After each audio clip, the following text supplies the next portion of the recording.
First, fold the A4 piece of paper in half.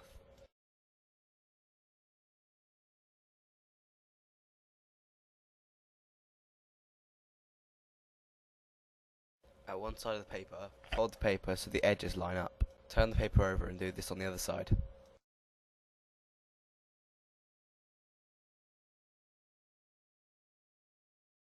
On the already folded piece of paper, fold again so the edges line up. Turn the paper over and do the same on the other side.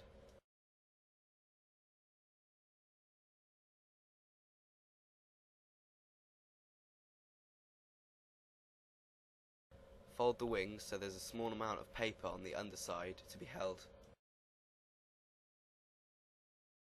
Do this again on the other side so the wings are identical. There you have it, your finished paper aeroplane.